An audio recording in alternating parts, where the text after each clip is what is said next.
افغانستان سے انگریزوں کے انخلاء کے بعد بھی افغانیوں کی مسائل اس وقت تک بھی کم نہ ہوئے تھے کہ انہیں ایک نئی مصیبت کا سامنا کرنا تھا۔ وہ نئی مصیبت کیا تھی، کیسے افغانستان میں پہنچی اور اس ناسور نے کیسے اپنے پنجے گاڑے اور کس طرح افغانیوں نے بھی ان کا بھی مقابلہ کیا۔ افغانستان کی تاریخ شروع سے ہی ایسی ہی رہی ہے کہ انہیں مختلف دشمنوں کا سامنا کرنا پڑا ہے، لیکن یہ وہ دور تھا جب اسلام مخالف دشمن تھے اور حق پر اور اسلام پر چلنے والے ایمان والے مجاہد تھے۔ کس طرح اب روس انگریزوں کے جانے کے بعد افغانستان میں شامل ہوا، کس طرح اس نے اپنی تعداد 25,000 فوجیوں سے بڑھا کر وہاں پر 2 لاکھ کی، کس طرح روس نے اس مظالم ڈھائے اور کس طرح افغان مجاہدین نے روس کا بھی اسی طرح مقابلہ کیا جس طرح انہوں نے اس سے پہلے کے دشمنوں کا مقابلہ کیا تھا۔ یہ سب آپ جانیں کہ آج کی قسط میں ہوں محمد شہزاد اور آپ دیکھ رہے ہیں ہیومن ٹائمز۔ یہ وہ وقت تھا جب افغانستان میں انگریزوں کے انخلاء کے بعد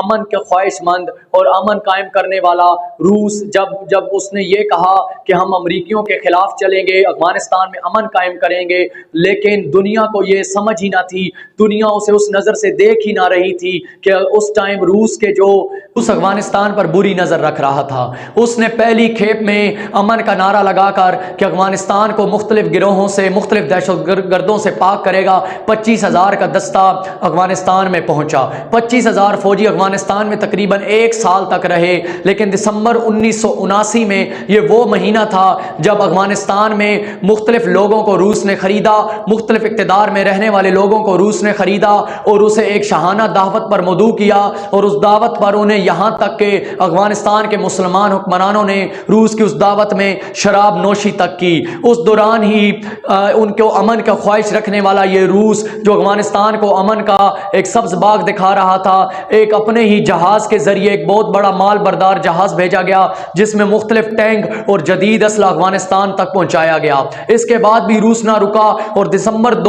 دسمبر 1979 میں ہی روس نے اپنی پہلی کھیپ جو 1 لاکھ فوجیوں پر مشتمل تھی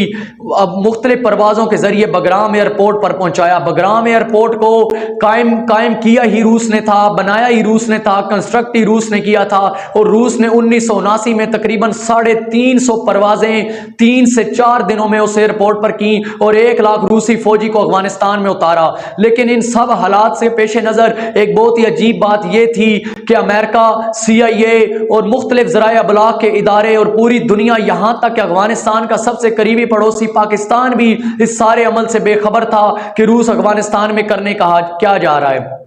روس نے جب تقریباً 1 لاکھ فوجی اور مختلف اسلحہ اور جدید ترین اسلحہ افغانستان میں پہنچا دیا، اور جب روس کی تعداد تقریباً 1,25,000 فوجیوں پر مشتمل ہو چکی تھی، روس نے جب مختلف طریقوں سے اپنے پنجے افغانستان میں گاڑ چکا تھا، اب روس کی جو نظریں تھیں وہ افغانستان پر تھیں۔ لیکن روس یہ ساری فوج وہاں پر کیوں بھیج رہا تھا؟ بظاہر تو وہ لوگوں کو ایک امن کا گہوارہ بنا رہا تھا، لوگوں کو یہ بتا رہا تھا کہ ہم نے افغانستان میں مختلف دہشت گردوں کو ختم کرنا ہے، اس کے علاقہ جات کو پاک کرنا ہے اور افغانیوں کو ان کے حقوق دلوانے ہیں۔ لیکن اس کے پیچھے جو اصل ایجنڈے تھے روس کے وہ یہ تھے کہ اس نے یہودیوں کے ایک مین ایجنڈے پر کام کرنا تھا، کمیونزم کو عام کرنا تھا، اور اس کے بعد سب سے بڑھ کر پاکستان میں بھی صوبہ سرحد اور صوبہ بلوچستان تک بھی روس اپنی نظریں جمائے بیٹھا تھا، اور سب سے بڑا جو اس کا مقصد یہ تھا کہ روس گرم پانیوں پر قبضہ کرنا چاہ رہا تھا۔ اسے ایک ایسا سمندر تجارت کے لیے چاہیے تھا جو 12 مہینوں میں سرد نہ ہو، اور وہ بحیرہ عربی تھا جو جس کا ساحل گوادر پر پاکستان میں آتا ہے۔ روس وہاں تک بھی اپنے قدم جمانے کا سوچ رہا تھا۔ ان سب منصوبوں کے پیش نظر وہ اپنی تقریباً 1.25 لاکھ کے قریب فوج، جدید ترین اسلحہ اور مختلف ٹینک امن کا نعرہ لگا کر افغانستان میں شامل کر چکا تھا۔ جب روس نے اس حد تک اپنے فوجی اور اپنے ہتھیار اور ٹینک وہاں پر پہنچا دیے اور جب اس نے اپنے سارے ہتھ کنڈے مضبوط کر لیے تو اس وقت کے افغانی سربراہ حفیظ اللہ امین پر روس نے حملہ کر دیا، اور اس کے محل ہی میں جا کر رات کے پہر میں روس نے جا کر اس کو قتل کر دیا، لیکن اس کا قتل کوئی چھوٹا قتل نہیں تھا، لیکن روس اپنی طاقت اور ہتھ کنڈوں پر بہت زیادہ آگے بڑھ چکا تھا اور اسے اس ذرا سا بھی ڈر نہ تھا۔ اس نے اس وقت 1979 جنوری میں حفیظ اللہ امین کو مار دیا تھا جو افغانستان کا سربراہ تھا۔ رات کے سپہر میں اس قتل کے بعد بہت سی بغاوتیں اور بہت سے دوسرے ملک اٹھ کھڑے ہوئے، تب جا کر امریکہ اور اس کی ایجنسی CIA اور پاکستان میں موجود جنرل ضیاء الحق اور محمد خان جنیجو کی حکومت تھی، وہ جاگے اور پوری دنیا کے مسلم ممالک جاگے کہ روس کے جو مقاصد ہیں وہ بظاہر کچھ اور تھے لیکن اندر سے کچھ اور ہیں۔ اسی دوران جب اس کشیدگی کو روس نے بڑھتے دیکھا تو روس نے وہاں پر بہت سے معتبر لوگوں کو خریدا، یہاں تک کہ ماسکو لے گیا اور ماسکو سے بہت سارے مختلف قبائلی سرداروں کے بیان ریکارڈ کروائے گئے جو کہ روس کے ساتھ مل چکے تھے، اپنا ایمان بیچ چکے تھے۔ انہوں نے یہ تک کہا کہ حفیظ اللہ امین امریکی ایجنٹ تھا، وہ اسلام کے نفاذ کے خلاف تھا، وہ امریکہ کے خلاف اپنے ایمان کو بیچ چکا تھا، وہ امریکہ کے طور و طرز پر کام کر رہا تھا، اس لیے جو اس کا قتل ہوا ہے اس میں روس کا کوئی ہاتھ نہیں بلکہ مقامی لوگوں کا رد عمل تھا۔ اس جھوٹ پر مبنی تقریر نے پورے افغانستان میں بہت زیادہ تہلکہ مچا دیا تھا، لیکن افغانستان میں ایک خاص طبقہ اس وقت موجود تھا جو افغان مجاہدین تھے، جو اس تقریر پر کان نہیں دھر رہے تھے۔ لیکن عام شہریوں کے لیے یہ تقریر کوئی چھوٹی تقریر نہیں تھی اور بہت سارے لوگوں نے اس تقریر کو مانا، لیکن افغان مجاہدین نے اس تقریر کو مسترد کیا اور انہوں نے ان سب کے پیچھے روس کو ہی اس کا الزام ٹھہرایا۔ جنوری 1980 میں اب روس کے مظالم بہت زیادہ تیزی پکڑ چکے تھے۔ روس نے مختلف لوگوں کو مارنا شروع کر دیا اور یہاں تک کہ اپنی فوج کو تقریباً پورے افغانستان میں پھیلا دیا۔ افغانستان کے گلی کوچوں میں اور مختلف علاقوں میں، اسپیشلی کابل کے ہر علاقے میں اب روسی فوج تعینات تھی اور روسی فوج جو بھی اس کے خلاف کھڑا ہوتا وہ قتل کر دیا جاتا۔ اور اس دوران ہی سلامتی کونسل میں 1980 میں ہی قرارداد پیش کی گئی روس کے افغانستان سے انخلاء کے لیے اور بہت زیادہ بھاری بھرکم ووٹوں سے وہ کامیاب بھی ہوئی، لیکن اس کا روس نے ذرا بھی کان نہ دھرا۔ روس اپنی طاقت کے نشے میں اور اسلحے کے نشے میں اتنا مست ہو چکا تھا، اسے اب صرف اقتدار چاہیے تھا، افغانستان کا بھی اور اس کے ساتھ ساتھ پاکستان کا بھی۔ اس دوران جنرل ضیاء الحق نے ایک بہت ہی دور اندیشی کی اور بہت دور اندیشی سے سوچا۔ اس نے کہا کہ روس کے مقاصد افغانستان سے بڑھ کر پاکستان میں شامل ہونا ہے۔ اس دوران جنرل ضیاء الحق نے افغانستان کے بارڈر پر افغانستان کے مہاجرین کے لیے اپنے علاقہ جات کھلے چھوڑ دیے اور یہاں تک کہ یہ اعلان کروائے گئے کہ افغان مہاجرین کو پاکستان میں پناہ گاہیں دی جائیں گی، اور روس کے مظالم سے تنگ آ کر بہت سے افغان مہاجرین وہاں سے ہجرت کر کے پاکستان پہنچنے لگے، لیکن افغان مجاہدین اپنے بچوں مال و اسباب کو وہاں سے نکالتے، پاکستان میں پناہ گاہوں میں چھوڑتے اور دوبارہ جہاد کے لیے واپس روس کے خلاف چلے جاتے۔ اس طرح پشاور میں افغان مجاہدین کے لیے ایک تربیتی کیمپ بھی قائم کیا گیا اور ان کے لیے ایک دفتر اور آفیسز قائم کیے گئے جہاں پر یہ اپنی میٹنگز کر سکتے تھے، جہاں پر ان مجاہدین کو ٹریننگ دی جا سکتی تھی۔ لیکن یاد رہے پاکستان کی اس مدد میں ساتھ ساتھ جو سب سے زیادہ اہم کردار ادا کر رہا تھا وہ امریکہ تھا۔ بظاہر تو امریکہ افغانیوں کو روسیوں سے بچا رہا تھا، لیکن امریکہ اپنے مفادات کا پیر عمل بھی تھا، وہ روس کے خلاف پہلے دن سے تھا، جہاں جس ملک میں روس جاتا وہ دوسرے ملک کے ساتھ مل جاتا۔ لیکن بظاہر اب افغانستان کو امریکہ کی مدد مل رہی تھی، پاکستان کی مدد مل رہی تھی، اس طرح افغانی مجاہدین جوگ در جوگ وہاں سے نکلتے اور پاکستان میں اپنی پناہ گاہیں بناتے گئے اور یہاں پر آتے چلے گئے۔ ادھر روس دن بدن اپنے مظالم کو بڑھاتا چلا جا رہا تھا، یہاں تک کہ مختلف سکولوں کالجوں میں انگریزی زبان کو خارج کر کے روسی زبان کو تعینات کر دیا گیا، کمیونزم کی تعلیم عام کی گئی، مختلف لوگوں کو استاذہ کو خرید کر کمیونزم کی تعلیم دینے کے لیے انہیں تربیت دینے لگے، یہاں تک کہ مختلف لوگوں کو یہاں سے لے جا کر ماسکو میں لے جایا گیا، مختلف طالب علموں کو لے گایا گیا، وہاں پر ان کو کمیونزم پر مائل کیا گیا اور وہ وہاں سے تعلیم یافتہ ہو کر آتے اور سکولوں اور کالجوں میں کمیونزم کی تعلیم دینے لگے۔ روس اپنے ہتھ کنڈے ثقافتی طور پر بھی، مذہبی طور پر بھی اور عسکری طور پر بھی آزما رہا تھا، اور عسکری طور پر وہ اتنا تیز ہو چکا تھا کہ روس مختلف علاقہ جات میں اجتماعی طور پر قتل عام شروع کرنے لگا۔ یہاں تک کہ چوگا جو کہ افغانستان کا ایک علاقہ ہے وہاں پر مختلف لوگوں کو اعلان کیا گیا کہ وہ ایک گراؤنڈ میں ایک میدان میں اکٹھے ہو جائیں، وہاں پر ان لوگوں سے ایک خاص موضوع پر بات کی جائے گی۔ جب پورا گاؤں اس میدان میں اکٹھا ہوا تو مشین گن اور مختلف توپوں کے ذریعے ان لوگوں کو مار دیا گیا۔ اس طرح کے ظلم و مظالم تقریباً 80 کی دہائی میں ہو رہے تھے۔ یہ اتنی پرانی بات نہیں تھی، یہ بادشاہت کا دور نہیں تھا، لیکن روس اپنے اسلحے اپنی طاقت کے بلبوتے پر دنیا میں اب کوئی ایسی طاقت نہ تھی جو اس کو روک سکے۔ لیکن اس کے دوران ہی پاکستان اہم کردار ادا کر رہا تھا۔ اب جنرل ضیاء الحق مختلف لوگوں کو پناہ دے رہا تھا، یہاں تک کہ پورے ملک میں اعلان کیا گیا کہ افغان مہاجرین کی مدد کی جائے۔ مختلف جگہوں سے، مختلف دفاتر سے، مختلف لوگوں سے چندے اکٹھے کیے گئے، یہاں تک کہ جنرل ضیاء الحق کی اس کال پر پوری دنیا کے مسلم ممالک اس کے ساتھ چلے، جس میں سعودی عرب کا نام سر فہرست ہے۔ جب اس طرح کی نوعیت پاکستان چل رہا تھا تو روس نے یہاں تک کہ پاکستان کو بھی دھمکی دی کہ وہ اس چیز سے باز آ جائے، لیکن جنرل ضیاء الحق اپنی اس منصوبے پر عمل پیرا تھا۔ اب جنرل ضیاء الحق ڈائریکٹلی طور پر افغان جنگ میں شامل نہیں ہو سکتا تھا، تو وہ اپنی اگر عسکری قوت کے ساتھ ڈائریکٹلی طور پر شامل ہوتا تو ادھر سے خدشہ یہ تھا کہ بھارت روس کی پشت پناہی لے کر پاکستان پر حملہ نہ کر دے۔ اس دوران افغانستان کے مختلف لوگ جو کہ روس کے ساتھ شامل ہو چکے تھے، یہاں تک کہ افغان کی حکومت بھی اب روس کے ساتھ شامل ہو چکی تھی، اس کے خلاف لڑنے والے اب کچھ ہی لوگ تھے، وہ تھے افغان مجاہدین۔ ان کے ساتھ سب سے بڑی جو افغان مجاہدین کی ترتیب اور ان کی تعلیم اور ان کو منظم کرنے والے لوگ تھے، ان میں مختلف علماء کرام تھے، جن میں مولانا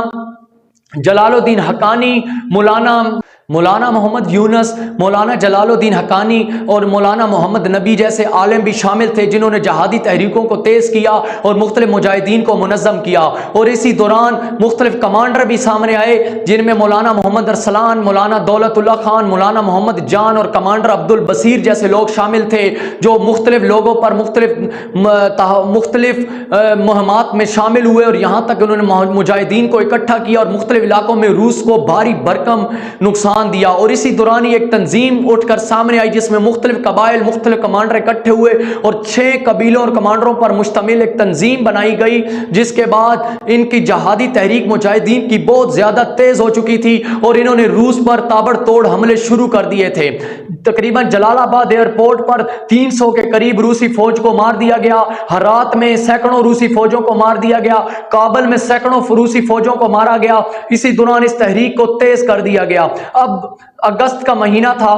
اس مہینے میں تقریباً 80,000 کے قریب اور روسی فوجی روس سے منگوائے گئے، تاکہ افغانوں کو اور دبوچا جا سکے اور پوری دنیا کو بھی یہ دکھایا جا سکے کہ جو بھی ہمارے سامنے آیا وہ کچلا جائے گا۔ لیکن یہ بات تو سیر فہرست تھی کہ روس کو دوبارہ فوجی منگوانے کی ضرورت کیوں پیش آئی؟ آخر اس حد تک افغان مجاہدین اس پر حملہ آور ہو چکے تھے کہ روس کو دوبارہ 80,000 فوجی اور منگوانے پڑے۔ اب روس کے تقریباً افغانستان میں 2 لاکھ سے زائد فوجی موجود تھے، اور سب سے مزے کی بات یہ ہے کہ پوری دنیا کو روس یہ بتا رہا تھا کہ ہمارے صرف 10,000 کے قریب فوجی اس وقت افغانستان میں موجود ہیں۔ اس کے برعکس افغانستان میں تقریباً 2 لاکھ سے زائد فوجی موجود تھے، اور وہ مختلف جگہوں پر مختلف طریقوں سے وہ تشدد اور بہت زیادہ ظلم ڈھائے جا رہے تھے۔ اس دوران ہی امریکہ نے اپنی پہلی کھیپ افغان مجاہدین تک پہنچائی، وہ کھیپ تھی بارودی سرنگوں کی۔ یہ 1981 ستمبر کا مہینہ تھا۔ ستمبر میں ہی امریکہ نے اپنی پہلی کھیپ جب افغان مجاہدین کو دی، افغان مجاہدین نے ان بارودی سرنگوں کے ذریعے روس پر اتنے تابڑ توڑ حملے کیے اور اس طرح اور اس طریقے سے اور مختلف علاقہ جات میں اس طرح بچھائیں کہ روس کو ایک رات میں ہی دن میں تارے نظر آ چکے تھے، اور روس کے مختلف علاقوں میں خبریں آ رہی تھیں کہ افغانستان پورے میں روسی فوجیوں پر اب کسی آدم خور نے حملہ کر دیا ہے۔ اس وقت روس میں نعرہ لگ چکا تھا کہ آخر یہ کیا ہوا کہ افغانستان میں کوئی آدم خور جو روس پر حملہ کر رہا ہے، روسی فوجی پے در پے مر رہے تھے، ہلاک ہو رہے تھے۔ تقریباً 10 سے 15,000 کے قریب ایک رات میں روسی فوجی ہلاک ہوئے۔ جب اس کی تحقیقات روس نے کرائی تو اسے پتہ چلا کہ امریکہ نے ایک کھیپ جو بارودی سرنگوں پر مشتمل تھی، افغانستان اور افغانی فوجیوں تک افغانی مجاہدین تک پہنچائی تھی۔ جب روس کو یہ پتہ چلا تو روس نے 1981 کے اندر ہی یہ اعلان کیا کہ امریکہ اپنے نتائج خود بھگتے گا، اس کا یہ سارا کھیل ہمارے سامنے آ چکا ہے۔ اور اسی غصے میں روس نے زیر زمین اپنا ایٹم بم تک چلایا، جب اس نے صرف یہ دنیا کو دکھایا کہ ہمارے پاس یہ والا فارمولہ بھی موجود ہے۔ اگر اب ہمیں یہ معلوم ہوا کہ امریکہ یا کوئی بھی ملک افغان مجاہدین جسے وہ دہشت گرد کہتا تھا عالمی میڈیا پر، ان کے ساتھ دیا تو وہ اس کے نتائج بھی۔ ستمبر 1983 میں مسئلہ افغانستان پر جنرل اسمبلی میں قرارداد پیش کی گئی، جس میں بھاری بھرکم طریقے سے 25 نومبر 1983 کو وہ قرارداد افغانستان کے مسئلہ پر افغان مجاہدین کے حق میں منظور ہوئی کہ روسی فوجیوں کو وہاں سے نکل جانا چاہیے۔ لیکن روسی فوج اپنی ہٹ دھرمی پر قائم تھے، وہ اپنی فوج بھی بڑھا رہے تھے، اسلحے کی طاقت، اور یہاں تک کہ وہ اپنے ظلم و ستم بھی بڑھا رہے تھے۔ اب 1984 اور 85 میں مختلف مقامات پر مختلف علاقوں میں جن کمانڈروں کے آپ کو پہلے نام بتا چکے ہیں، ان کمانڈروں کے خلاف اور مختلف روسی افواج کی جنگیں ہوئی، جس میں روس کو بھاری بھرکم طریقے سے شکست کا سامنا تھا۔ اب افغانستان حکومت جو کہ روس کی کٹ پتلی تھی، افغان سرکاری ملازمین جو روس کے کٹ پتلی تھے، اور افغان افواج جو کہ روس کی کٹ پتلی میں لوگوں میں شامل تھے، وہ جوگ در جوگ افغان مجاہدین میں شامل ہو رہے تھے۔ ادھر امریکہ اپنی مختلف طریقوں سے افغان مجاہدین کی مدد کر رہا تھا، انہیں ٹریننگ فراہم کر رہا تھا، انہیں جدید اسلحہ دے رہا تھا، یہاں تک کہ مختلف طیارے گرانے والا اسلحہ، ہیلی کاپٹر گرانے والا اسلحہ، ٹینک کو مار گرانے والا اسلحہ اور مختلف چیزیں فراہم کر رہا تھا۔ اور ادھر پاکستان جہاں جو مجاہدین کو ٹریننگ بھی دے رہا تھا، ان کے لوگوں کو، ان کے رشتہ داروں کو، ان کی فیملیز کو پناہ بھی دے رہا تھا۔ اسی دوران روس نے 25 میگ طیارے بھارت کے حوالے کیے تاکہ وہ پاکستان پر حملہ کر چکے ٹائم آنے تک۔ جب امریکہ کو یہ معلوم ہوا تو امریکہ نے F-16 طیارے پاکستان کے حوالے کیے کہ اگر بھارت آپ پر حملہ کرتا ہے یا روس کی طرف سے کوئی مزاحمت ہوتی ہے تو آپ اپنا دفاع کر چکے۔ اب یہ دو ملک عالمی جنگ کی طرف بڑھ رہے تھے۔ امریکہ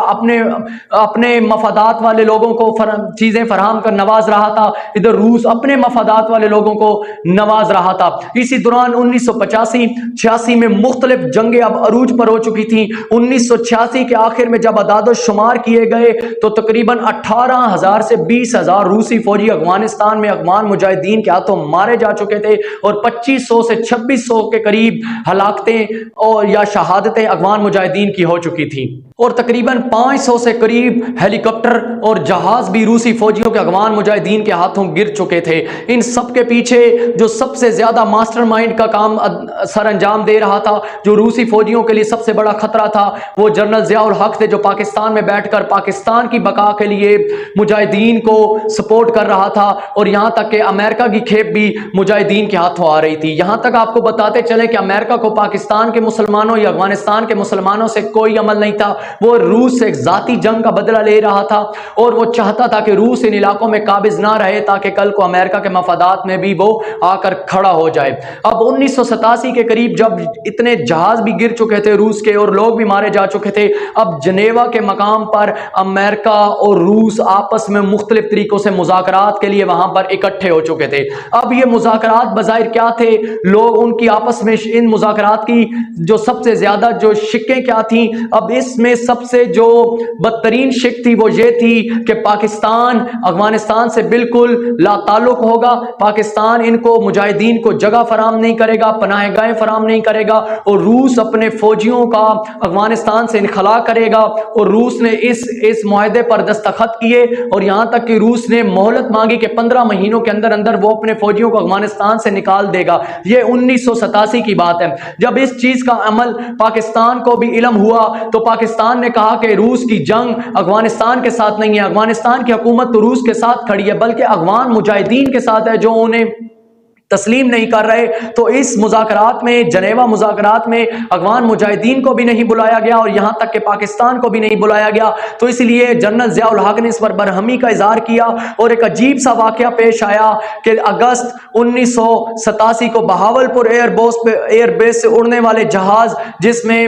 جنرل ضیاء الحق موجود تھے اور مختلف لوگوں کے ساتھ موجود تھے، وہ جہاز جب ہوا میں پہنچا تو وہ ٹکڑے ٹکڑے ہو گیا، وہ تباہ و برباد ہو گیا، اور اس طرح جنرل ضیاء الحق شہید ہو گئے۔ ان کی شہادت ہونی تھی کہ عجیب خبریں سامنے آنے لگی کہ شاید یہ جنیوا مذاکرات کے خلاف تھے، اس وجہ سے شہید ہوئے۔ اب افغانستان کے مجاہدین اپنے بہت بڑے کمانڈر، ایک ایسا کمانڈر جو پاکستان میں بیٹھ کر ان مجاہدین کی مدد کر رہا تھا اور مختلف قوتوں کو روکے ہوا تھا، اس سے محروم ہو کر اب روس اور امریکہ جیسے شاطر کھلاڑیوں سے لڑنا تھا۔ امریکہ بظاہر تو افغان مجاہدین کی مدد کر رہا تھا، لیکن اس کے جو عزائم اور اس کے مقاصد بھی جو تھے ان سے بھی افغان مجاہدین بخوبی واقف تھے۔ لیکن افغان مجاہدین نے روس کے خلاف جنگ کو اور تیز کر دیا، اور یہاں تک کہ روس کے تقریباً 10 سے 15 ہزار کے قریب اور فوجی مار دیے گئے۔ اب یہ وہ وقت تھا جب 1988 میں پاکستان پیپلز پارٹی اقتدار میں آئی اور بے نظیر بھٹو پاکستان کی پہلی خاتون وزیر اعظم بنی۔ لیکن سب سے عجیب بات یہ دیکھنے میں آئی کہ بے نظیر بھٹو کے دور میں افغانستان اس لحاظ سے افغانستان کی مدد نہ کی گئی جس طرح جنرل ضیاء الحق کر رہے تھے۔ ادھر جنرل ضیاء الحق جنیوا مذاکرات کے خلاف تھے، اس کے برعکس 1987 میں محمد خان جنیجو نے ہی جنیوا مذاکرات پر سائن کر دیے تھے اور خود کو افغانستان سے لا تعلق کر دیا تھا۔ لیکن افغان مہاجرین کی تعداد پاکستان میں تقریباً 20 لاکھ کے قریب اس وقت ہو چکی تھی۔ اب روس نے بدترین حالات قائم کر دیے تھے، 15 مہینوں کا ٹائم مانگ بھی لیا تھا، لیکن اپنی ہٹ درمی اور بے شرمی پر قائم تھا، اور یہاں تک کہ مختلف مقامات پر افغان مجاہدین پر حملے کر رہا تھا۔ لیکن افغان مجاہدین کی کھاپڑ کھوڑ حملے اور مختلف طریقوں سے اور مختلف کمانڈروں کی مدد سے روس کے مختلف جگہوں پر اور چوکیوں پر افغان مجاہدین نے حملہ کر کے قبضہ جما لیا۔ اب کابل پر افغان مجاہدین کا قبضہ جمانا ہی تھا کہ روسی فوجیوں کی ٹانگیں لڑکھڑانے اور جہاں انہوں نے 15 مہینوں میں افغانستان سے نکلنا تھا، وہ 2 سے 3 مہینوں میں انہوں نے اب وہاں سے نکلنا شروع کر دیا اور دریا عبور کرنا شروع کر دیا۔ لیکن افغان مجاہدین نے روس کو عبرت ناک بنانے کے لیے وہ ایک جگہ پر تقریباً 200 سے 300 روسی فوجیوں کو یرغمال بنایا اور اپنے اس ہلاکتوں کا بدلہ لیا جب روسی فوجیوں نے ایک میدان میں گاؤں کے لوگوں کو بلا کر مارا تھا۔ افغان مجاہدین نے روسی فوجیوں کو وہاں پر بلا کر نہ صرف ان کو مارا بلکہ زندہ جلا بھی دیا، تاکہ لوگوں کو یہ میسج جائے ایمان اور اسلام کے خلاف جو بھی طاقت آئے گی ہم اس کے سامنے ایسے ہی کھڑے ہوں گے۔ ادھر امریکہ نے جب یہ چیزیں دیکھی تو امریکہ اپنے قدم پیچھے ہٹانا شروع ہوا افغان مجاہدین سے، کیونکہ وہ اسلام کے تو بالکل خلاف تھا لیکن روس کے بھی خلاف تھا۔ اب اسلام کا وہ ساتھ تو دے رہا تھا لیکن صرف روس کو ہرانے کی خاطر، نہ کہ وہ افغان مجاہدین کی جیت چاہتا تھا۔ جب اس نے افغان مجاہدین کو اس طرح ابھرتے ہوئے دیکھا تو امریکہ کی بھی ٹانگیں کانپی کہ کل کو یہ ہمارے ہاتھ میں کٹ پتلی نہیں بنیں گے۔ تو اس لحاظ سے جو امریکن میڈیا افغان مجاہدین کو کوریج دے رہا تھا یا ان کی خبریں پہنچا رہا تھا وہ کم ہوتی گئی، لیکن افغان مجاہدین اپنے تابڑ توڑ حملوں سے آگے بڑھتے گئے اور تقریباً 1988 کے اندر 10,000 کے قریب اور روسی فوج مار گیا۔ 50 سے 60 ہزار روسی فوجیوں کی ہلاکت ہو چکی تھی اور روسی فوجیوں پر خرچہ 8 کروڑ ڈالر سے بھی پر یومیہ زیادہ تھا۔ روس ان سب چیزوں کے مد نظر خلاف تھا، وہ امریکہ کے ہاتھوں کٹ پتلی بھی بن چکا تھا جنیوا مذاکرات کا، اور ادھر افغان مجاہدین کے ہاتھوں امریکہ ہی انہیں تباہ و برباد کر رہا تھا۔ اور اس طرح 15 فروری 1999 کو وہ دن تھا افغانستان میں جسے سنہری حروف میں لکھا جائے گا، جس دن روس کے آخری کھیپ بھی فوجیوں کی افغانستان سے نکل چکی تھی، اور اس طرح افغانستان پر مجاہدین نے اپنا پرچم لہرا دیا تھا۔ ان سب ہلاکتوں کے باوجود مختلف لوگوں پر، مختلف کالجوں میں، مختلف یونیورسٹیوں میں، مختلف سکولوں میں جو روس کے خلاف کھڑے ہوئے تھے، مختلف طالبات کو زندہ جلایا گیا تھا روسیوں فوجیوں کے ہاتھوں، مختلف جگہوں کو تباہ و برباد روسیوں فوجیوں کے ہاتھوں کیا گیا تھا۔ سب سے پہلے افغان مجاہدین نے پورے افغانستان پر اس وقت قبضہ کرنے کا فیصلہ کیا، اور وہ حکومت جو روس کی کٹ پتلی تھی اس کو افغان مجاہدین نے تقریباً 1 ماہ کے اندر تباہ و برباد کیا، اور اس طرح خود افغانستان کی حکومت سنبھالی اور ان سکولوں کالجوں میں جہاں روسی پڑھائی جا رہی تھی انگریزی کی جگہ ان کو ختم کیا اور کمیونزم کو جڑ سے اکھاڑ پھینکا۔ اور اس طرح انہوں نے جو تباہی بربادی ان 7 سے 8 سالوں میں روسی یہاں پر آ کر مچا چکے تھے ان سب کو آہستہ آہستہ ختم کر کے اسلام کا پرچم بنایا، اور ایک سبز ہلالی پرچم بنایا، سبز رنگ کا پرچم بنایا اور اسے لہرایا اور کہا یہ اسلام کا پرچم ہے، جس پر ایک کلمہ لکھا ہوا تھا، اور اس کو عام کیا۔ اور کمیونزم کے مائنڈ سیٹ رکھنے والے جتنے بھی لوگ تھے، جتنے بھی لوگ روس کو سپورٹ کرنے والے تھے، جن کا مائنڈ واش روس نے ماسکو میں لے جا کر دیا تھا، ان سب کو ان کی حد تک مختلف سزائیں دیں، اور یہاں تک کہ وہ فوجی جو روس کے ساتھ لڑ کھڑے ہوئے تھے انہیں افغان فوجیوں میں شامل ہونے کی دعوت دی گئی اور عام معافی کا بھی اعلان کر دیا گیا۔ اب روس سفارتی طور پر بھی مختلف ممالک کے ہاتھوں ختم ہو چکا تھا، کیونکہ ان ساری دہشت گردانہ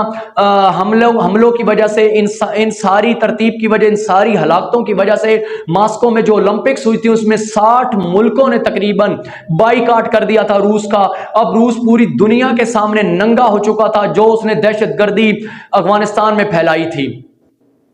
اس ساری ترتیب کے بعد آخرکار افغان مجاہدین پھر جیتے، اور وہ پھر انہوں نے افغانستان کا چارج سنبھالا اور افغانستان کو اسلامی نقطہ نظر پر چلایا، اور اس ساری جنگ میں، روس کی اس جنگ میں پاکستان میں موجود